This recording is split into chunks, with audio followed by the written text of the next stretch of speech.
Hi, my dear friends, welcome back. In this series of video on success image, a guide to relish and realize goals, we bring to you a topic on know your organization. Before we start, let me remind you to subscribe to our channel, which is very important for viewing future videos, which may be available only for subscribers. Now, know your organization.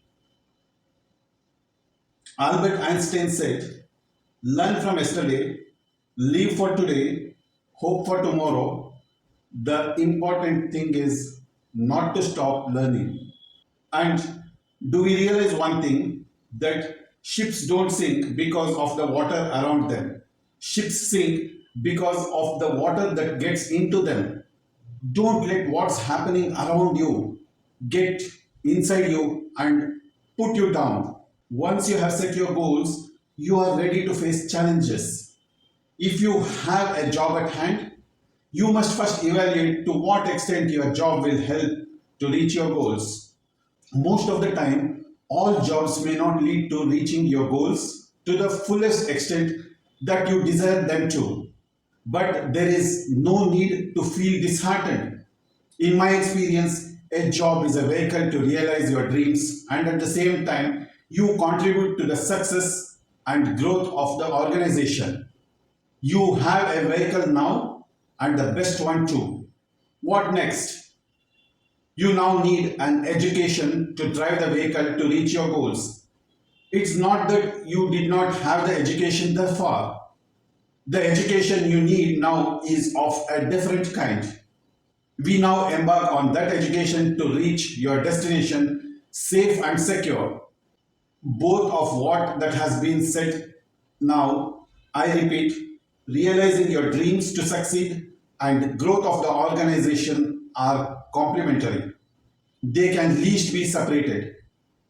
At any given point in your career, you cannot dissociate least of all psychologically from the organization you have identified yourself with. Having said this, let me tell you to bind with the organization closely and understand the working culture, atmosphere of the organization. Once you dedicate and bind yourself with the organization, work becomes much smoother. Now let us see the importance of organizational structure. Organizational structure provides guidance to all employees by laying out the reporting relationships that govern the workflow of the company.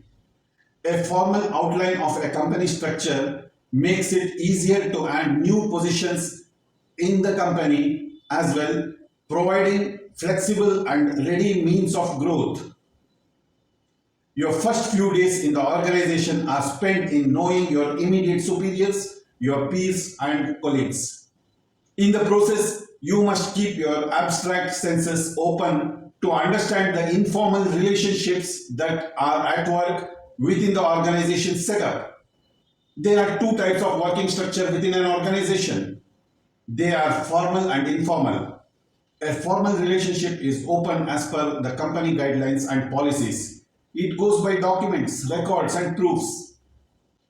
A person I knew was very formal with the working style. He was always attached to document through mails or other formal documentation like memo, keeping notes, etc. But when it came to being effective to get things done, he was not counted as successful often by his colleagues. Documentation and effectiveness are not the same always.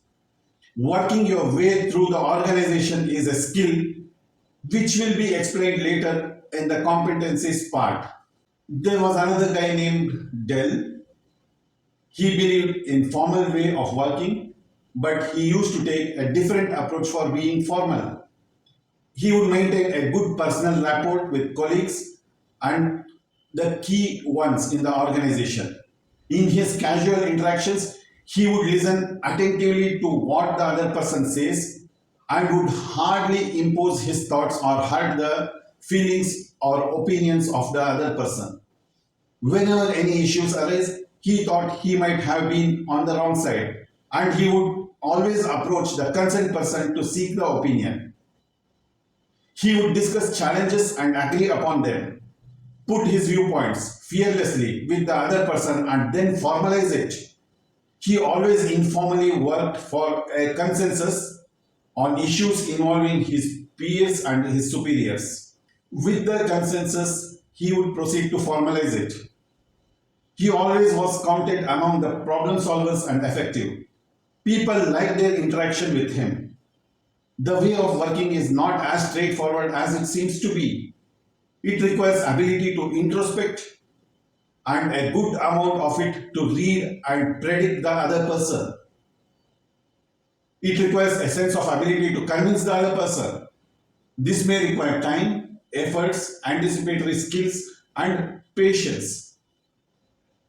One has to pursue until one succeeds in it. There was one more guy called Dull. The guy most of the time never relied on his own abilities. He always fell back on others to decide for him. He often neither took decisions but only implemented them. If he succeeded, it is fine with him. If he failed, he had others to blame. The approach hardly leads to success. Which among the above three was the most successful and why?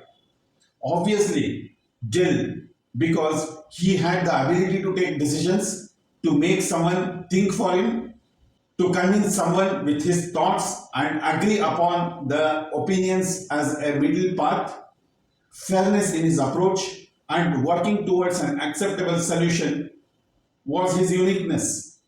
This approach takes time, but if one develops certain skill sets, it gets easier. Once this approach becomes a habit, your subconscious mind drives it effectively without efforts.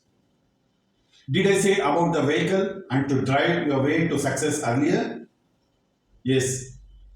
Here is how driving becomes a habit, and so is the learning concept best understood. Let us see the four stages of learning. We learn basically in four stages. This was introduced way back in 1970s and is still relevant. The four stages are: number one is unconscious incompetence. Number two is conscious incompetence. Number three is conscious competence. Number four is unconscious competence. It is also referred to as acquiring competence. We move from one stage to the next as we learn any specific skill set, art, knowledge, etc. We shall apply this to our vehicle and acquiring the skill set to driving analogy in this particular context for ease of understanding. The first is the unconscious incompetence. In this stage, you don't know that there is a possibility that you can drive a vehicle. You may not find the necessity to learn to drive a vehicle. It may be due to that you have not reached the stage to find the necessity to learn the driving, and that you do not own a vehicle, and learning to drive may not be of much use at the given point in time. Here, you are unconscious about the need to learn driving, and hence, as a natural progression, you are incompetent to drive.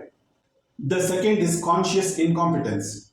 Let us assume that since you have started on a job and you discover that you have a need for better mobility, so the needs of mobility make you conscious that you need to learn driving, but you still feel incompetent as you do not know how to drive.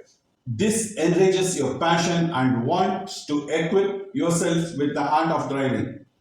You are motivated to try a hand and learn. You apply for a learner's license and get it.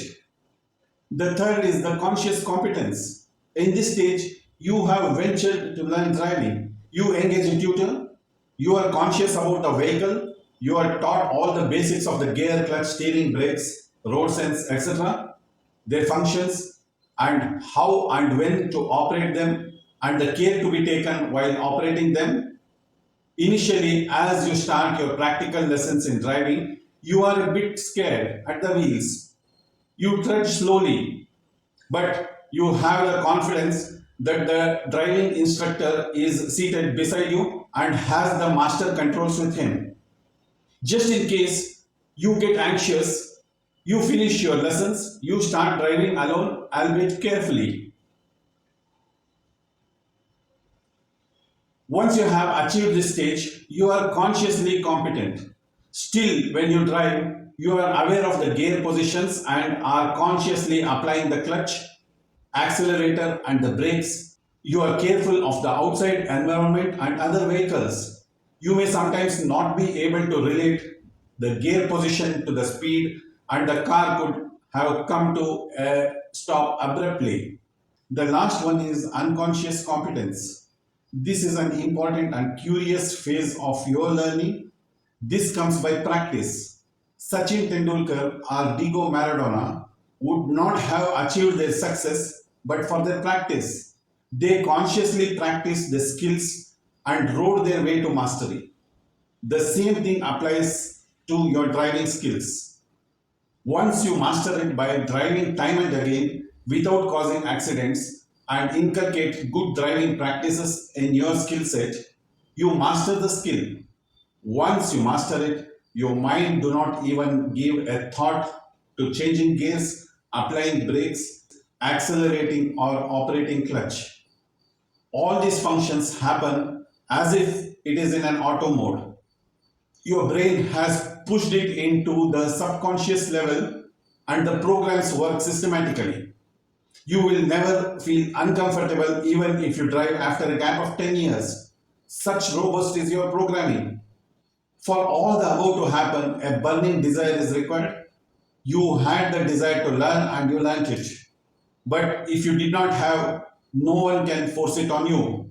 These four stages are evident whether you learn a game, your studies, skill sets, discipline, etc. Have you seen a toddler? How it rises from the cradle to stand up and walk? This is what nature has made us to be and we follow it. You should have the passion and adapt the skill sets here, practice it and master them. The next learning model is the Cope's learning model. I have discussed in depth on Cope's learning model in an earlier video in this channel, which I recommend you to view. Friends, with this we have come to the end of this video. In case you have liked this video, we request you to press the like button and like the video. We also request you to follow the subscription link below this video to subscribe to our channel, or click on the link which will follow later in this video and subscribe to our channel. Your subscription means a lot to us. Thank you.